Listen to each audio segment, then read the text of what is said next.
Hello friends, मैं मुस्कान वापस से स्वागत करती हूँ आप सबका आपके अपने चैनल मुद्र दक्षा पे। एक्चुअली क्या हुआ ना, पिछली जो वीडियो थी ना उसमें मैं आप लोगों को बिना बाय बोले ही चली गई थी। सॉरी फॉर दैट, कोई बात नहीं। उसी का आगे का टॉपिक हम इधर स्टार्ट कर लेते हैं। कल मैंने मतलब बोले तो पिछली वाली वीडियो में मैंने ईसीजी के बारे में थोड़ी पहले ऊपर ऊपर से डिस्कशन कर लिया था। ओके, तो आज हम ईसीजी पे डिस्कस करेंगे कि ईसीजी की जो ये वेव्स होती हैं इसको किस तरीके से रीड किया जाता है, या फिर ईसीजी की जो ये वेव्स होती हैं किस चीज को रिप्रेजेंट करती हैं। ओके, तो सबसे पहले तो आप देख लीजिए ईसीजी की जो सिंपल एकदम नॉर्मल पर्सन की जो ये ईसीजी रिपोर्ट आती है वो कुछ इस शेप में आती है।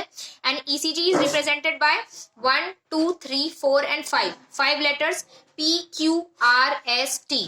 ठीक, अब हम अलग अलग से बात करते हैं कि कौन सी वेव किस चीज के बारे में बताती है। सबसे पहले हम बात करते हैं पी वेव की।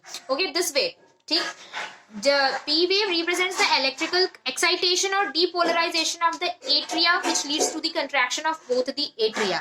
Means जो ऊपर हम लोगों ने हार्ट में पढ़ा था, एट्रिया होता है, वेंट्रिकल होता है। ओके, हार्ट के सारे पार्ट्स के बारे में मैंने आप लोगों को बताया था। अगर आप लोगों ने मेरी पिछली वीडियो नहीं देखी हो तो प्लीज आप जाकर के उसे पहले देख लीजिए। ठीक है, तो एट्रिया का जो एक्साइटेशन होता है आप लोगों ने पढ़ा था कि जब सर्कुलेशन होता है तो सबसे पहले एट्रिया एक्साइट होता है, फिर वो रिलैक्सेशन फेज में जाता है, फिर वहां से ब्लड वेंट्रिकल में ट्रांसफर होता है, फिर वेंट्रिकल एक्साइट होता है और फिर वहां से जो ब्लड है वो आपके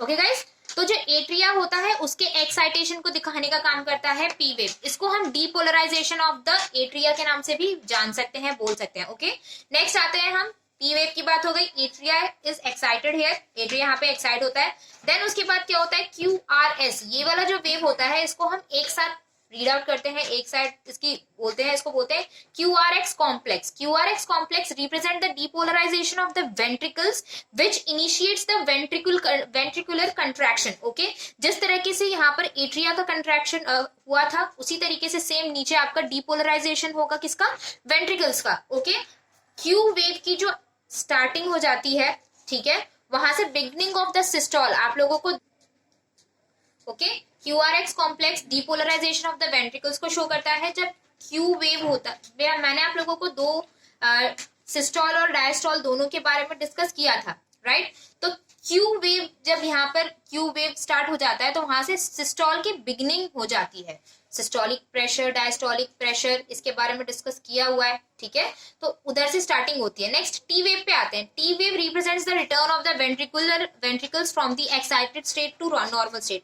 अब मैंने आप लोगों को यहीं पर डिस्कस किया कि पहले क्या होता है, एक्साइटेशन पे जाता है, फिर उसके बाद रिलैक्सेशन होता है, कंट्रैक्शन रिलैक्सेशन कंट्रैक्शन रिलैक्सेशन, इसी तरीके से वेव्स ट्रांसफर होती है, या फिर लब डब वाला जो हमारा हार्ट बीट है इसी तरीके से जनरेट होता है। ओके, तो टी वेव के आते आते जो वेंट्रिकल्स हैं वो रिलैक्सेशन फेज में जाने लगते हैं। By the end of the T wave end of the systole is represented.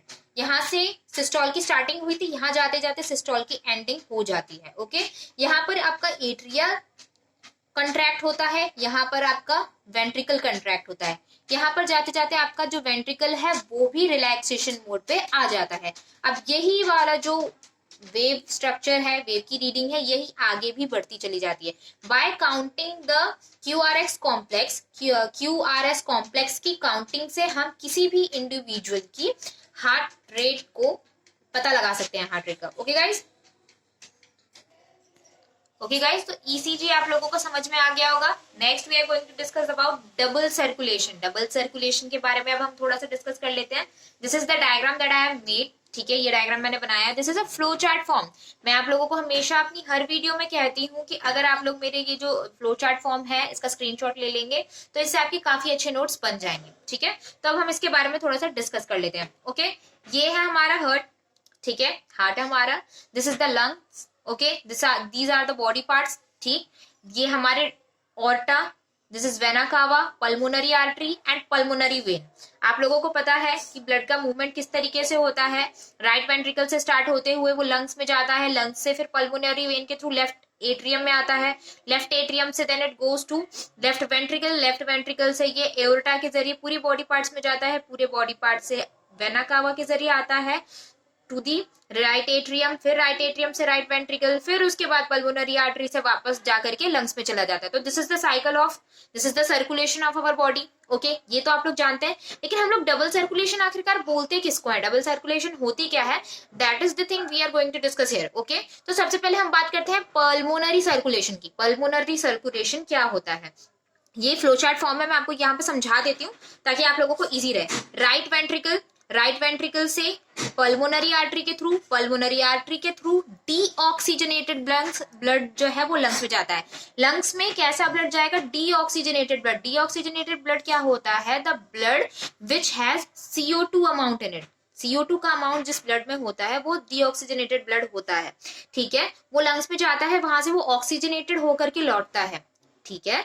तो पल्मोनरी आर्टरी से डीऑक्सीजनेटेड ब्लड लंग्स में जाता है, वहां से वो ब्लड ऑक्सीजनेटेड होकर के पल्मोनरी वेन्स के जरिए लेफ्ट एट्रियम में आता है। एक बार और, ये जो राइट वेंट्रिकल है, राइट वेंट्रिकल से पल्मोनरी आर्टरी के थ्रू डीऑक्सीजनेटेड ब्लड लंग्स में जाता है। लंग्स में जाने के बाद में वहां से ऑक्सीजनेटेड ब्लड पल्मोनरी वेन में आता है। तो ये वाला जो ट्रांसपोर्ट था, ये वाला जो सर्कुलेशन था, वो हार्ट से लेकर के लंग्स तक हुआ और वापस से हार्ट में लौट के आ गया। तो इस वाले सर्कुलेशन को हम बोलते हैं पल्मोनरी सर्कुलेशन। समझ में आया। नेक्स्ट बात करते हैं सिस्टमैटिक सर्कुलेशन की। ओके, सिस्टमैटिक सर्कुलेशन में क्या होता है, ऑक्सीजनेटेड ब्लड आ गया यहाँ पर, राइट। तो अब ये ऑक्सीजनेटेड ब्लड जो है लेफ्ट वेट, ये जो एरोटा जो है आपका, अब ये लेफ्ट एट्रियम में आया था ऑक्सीजनेटेड ब्लड, फिर लेफ्ट एट्रियम से कहा जाएगा लेफ्ट वेंट्रिकल में। लेफ्ट वेंट्रिकल से ये एओर्टा से होते हुए बॉडी के बाकी पार्ट्स में जाएगा। Network of arteries, arterioles, capillaries, इन सब की मदद से वो टिश्यूज में जाएगा। टिश्यूज में जाने के बाद जब उसका यूज हो जाएगा, then it will get converted into deoxygenated form. जब वो डीऑक्सीजनेटेड ब्लड फॉर्म में आ जाएगा, तो ऑक्सीजनेटेड ब्लड तो आर्टरीज कैरी करती हैं, डीऑक्सीजनेटेड ब्लड कैरी करने का काम वेन्स का हो जाता है। तो फिर वेन्यूल्स, वेन्स, वेना कावा, ये सारे लौटा करके वेना कावा के थ्रू जो डीऑक्सीजनेटेड ब्लड है वो वापस से आपके राइट एट्रियम में आकर के पहुंच जाता है, ठीक है। तो अब यहाँ से कैसा ब्लड गया था, ऑक्सीजनेटेड ब्लड गया था थ्रू एओर्टा, बॉडी पार्ट्स में जाकर के वो कैसा हो गया, deoxygenated. Then it is again send to the heart for oxygenation, oxygenate करने के लिए उसको वापस से हार्ट पे भेज दिया गया। अब वो वापस से अपना लंग्स में जाएगा, ठीक है। तो ये जो ऊपर वाला हिस्सा था, लंग्स से हार्ट तक, हार्ट से लंग्स तक, ये वाला जो सर्कुलेशन था, this is called pulmonary circulation.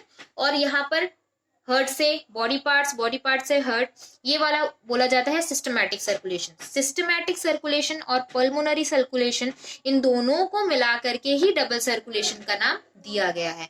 I hope आप लोगों को ये समझ में आ गया होगा जो भी मैंने आज की वीडियो में समझाया है। You can take the screenshots to make your notes. Okay, if you guys have not seen my previous videos, please go through it. Okay, and please do like, share and subscribe the video. Thank you very much.